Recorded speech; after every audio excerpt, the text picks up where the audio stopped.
పూరా లోకల్. తెలంగాణ రాష్ట్రం సంక్షేమమే కాదు అభివృద్ధిలో కూడా దేశానికి ఆదర్శంగా నిలబడాలని స్టేట్ ఓన్డ్ ట్యాక్స్లో దేశంలోనే మొదటి స్థానంలో ఉన్నాం. అదేవిధంగా స్వదేశీ విదేశీ పెట్టుబడులను ఆకర్షించడంలో తెలంగాణ రాష్ట్రం ఈ దేశంలోనే మొదటి స్థానంలో ఉంది.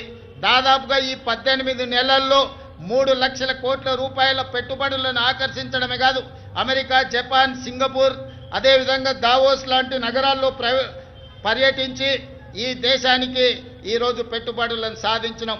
అదే కాకుండా ఈరోజు జపాన్కి సంబంధించిన మేయర్ గారు ఈ ప్రత్యేక రాష్ట్ర అవతరణ దినోత్సవంలో పాల్గొనడం ద్వారా మనకు స్ట్రాటజిక్ పార్ట్నర్గా మన తెలంగాణ ముఖ్యంగా హైదరాబాదు నగరాన్ని పారిశుద్ధ్య రహిత నగరంగా తీర్చిదిద్దడానికి జపాన్ మనకు సహకరిస్తుంది.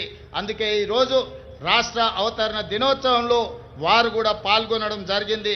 వారికి కూడా మనస్ఫూర్తిగా అభినందనలు తెలియజేస్తున్నాను తెలంగాణ ప్రజల తరఫున. అందుకే ఈరోజు తెలంగాణ రాష్ట్ర ప్రభుత్వం భవిష్యత్తు ప్రణాళికలు రచించుకోవడానికి తెలంగాణకు ఒక విజన్ డాక్యుమెంట్ తీసుకురావాలని, ఆ విజన్ డాక్యుమెంటే తెలంగాణ రైజింగ్ 2047. ఈరోజు ఆ పాలసీ డాక్యుమెంట్ ద్వారా రాబోయే తరాలకు భవిష్యత్తు ప్రణాళికలు అందించడమే కాదు తెలంగాణ రాష్ట్రాన్ని ప్రపంచంతోనే పోటీ పడే విధంగా అభివృద్ధి పదం వైపు నడిపించాలన్న ఒక పాలసీ డాక్యుమెంట్ను తెలంగాణ రాష్ట్రం తీసుకురావడానికి ప్రయత్నం చేస్తుంది అని చెప్పి తెలియజేయడానికి నేను ఎంతో సంతోషిస్తున్నాను.